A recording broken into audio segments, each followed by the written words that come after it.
Hi friends, welcome back to our channel. Hello SR kitchen. ఈరోజు మన special వచ్చేసి jamun.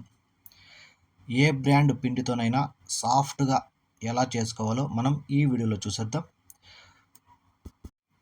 Taste అయితే అద్దరిపోతుంది. ఇక వీడియోలోకి వెళ్ళిపోదాం. పిండి కలుపుకోవడానికి ఒక పాత్రని తీసుకుందాం. నేను ఒక 350 గ్రాముల పిండిని అయితే తీసుకున్నాను. మీరు ఏ బ్రాండ్ పిండినైనా తీసుకోండి, సాఫ్ట్గా అయితే వస్తాయి. ఇలా తీసుకున్న పిండిని కొద్దిగా పాలు వేసుకుంటూ కలుపుకోవాలి.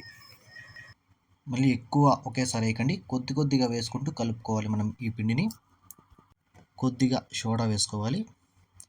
ఇలా సోడా వేసుకొని మొత్తం ఒకసారి బాగా కలుపుకోవాలి. చపాతి పిండి మనం ఎలా కలుపుకుంటామో అలా కలుపుకోవాలి. ఇలా కొద్దిగా కలిపిన తర్వాత మనం ఒక స్పూను నెయ్యిని వేసుకుందాం. ఒక స్పూన్ అయితే సరిపోతుంది. ఇది వేసుకొని మొత్తం బాగా కలుపుకోవాలి. చూడండి, ఈ విధంగా మనము కలుపుకొని ఒక 10 నిమిషాలు పక్కన పెట్టుకుందాం. అంతవరకు మనం పాకాన్ని రెడీ చేసుకుందాం. ఇలా పక్కన పెట్టిన పిండి పైన ఏదైనా మూత పెట్టేసి పక్కన పెట్టుకోండి. తర్వాత మనం పాకానికి నేను వచ్చి ఒక 3 కప్పుల పంచదారని అయితే వేస్తున్నాను. 3 కప్పుల పంచదారకి 3 కప్పుల నీళ్లు వేశాను. మనకి ఈ పాకం ఎక్కువ చిక్కగా ఏం అవసరం లేదు, లైట్గా తీగ పాకం వస్తే సరిపోతుంది. ఈ పాకం వచ్చేంత వరకు మనం వంటలు చేసుకుందాం. ఈ వంటలు అనేది కొంచెం చిన్నగానే చేసుకోండి, పెద్దగా ఏం అవసరం లేదు. మీకు కావాలనుకుంటే కొద్దిగా సైజు పెట్టుకోండి, పర్లేదు. మనం చిన్నగా పెట్టుకున్నా కూడా మనకి డీప్ ఫ్రై చేసేందుకు కొంచెం పెద్దగా అవుతాయి కాబట్టి మనం చిన్నగా చేసుకోవడం మేలు. ఇలా మొత్తం వంటలు చేసుకోవాలి. చూడండి, ఇలా వంటలు మొత్తం ఇలా చేసి పెట్టుకుందాం. ఈ వంటలలో ఇలా చీలినట్టు అలా గ్యాప్ లేకుండా బాగా మంచిగా రౌండ్గా ఉండేటట్టు చేసుకుందాం. ఇలా పెట్టుకుని మనం చూడండి, మనకైతే ఈ పాకం అయితే మనకి రెడీ అయిపోయినట్టే. మనకేం ఎక్కువ చిక్కగా ఏం అవసరం లేదు. ఈ పాకం మనకి రెడీ అయిపోయింది కాబట్టి పక్కన పెట్టుకునేద్దాం. ఇలా పక్కన పెట్టేసి స్టవ్ ఆఫ్ చేసేద్దాం.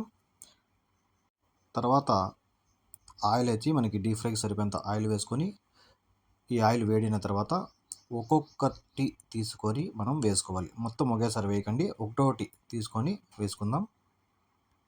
ఈ వంటలు వేసేటప్పుడు స్టవ్ అనేది మీడియం లేదా లోలో పెట్టి వేయండి. హైలో పెడితే పైన అంతా మాడిపోతాయి, లోపల ఉడకవు. ఖచ్చితంగా ఇవి మనం డీప్ ఫ్రై చేసుకునేది మీడియం లేదా లోలోనే డీప్ ఫ్రై చేసుకోవాలి. చూడండి, లైట్గా గోల్డెన్ కలర్ వచ్చింది కాబట్టి మనం టర్న్ చేసుకోవాలి ఆ పక్కి ఈ పక్కి. చూడండి, మనకి గులాబ్ జామున్లు అనేది మంచి గోల్డెన్ కలర్ అయితే వచ్చేసాయి కాబట్టి తీసేద్దాం. ఇంకా అందులో నుంచి ఇలా తీసేసి పక్కన పెట్టుకుందాం. మనకి ఇంకా ఏమైనా వంటలు మిగిలింటే అవి కూడా రెడీ అయిపోయిన తర్వాత మనం ఒకటేసారి ఈ వంటలన్నీ ఈ పాకంలోకి అయితే వేసేద్దాం. మనం అన్నీ రెడీ చేసుకున్నాం కాబట్టి పాకంలోకి అయితే వేసేసి ఒక 5 నిమిషాలు ఉంటే చాలు, మనకి గులాబ్ జామున్లు అనేది రెడీ అయిపోతాయి, మెత్తగా అయిపోతాయి. మనం ఈ గులాబ్ జామున్లు వేసేటప్పుడు కూడా లైట్గా ఏమన్నా పాకం చల్లగా అయిపోయింటే లైట్గా గోరువెచ్చగా హీట్ చేసుకొని మళ్ళీ ఈ వంటలు అయితే వేసుకోవాలి. చూసారు కదా, చాలా సాఫ్ట్గా మంచి టేస్ట్గా అయితే మనకి గులాబ్ జామున్లు రెడీ అయిపోయాయి. నేను చెప్పిన ప్రాసెస్తో అలాగే చేయండి. మీకు ఈ జామున్లు కూడా చాలా సాఫ్ట్గా అయితే వస్తాయి. మీకు 2-3 నిమిషాలకే మెత్తగా అయితే అయిపోతాయి. ఈ రెసిపీ కానీ మీకు నచ్చితే ఒక లైక్ చేయండి. అలాగే మీ ఫ్రెండ్స్ కానీ ఫ్యామిలీస్ కానీ షేర్ చేయండి. నా ఛానల్ని సబ్స్క్రైబ్ చేసుకోండి. Thank you.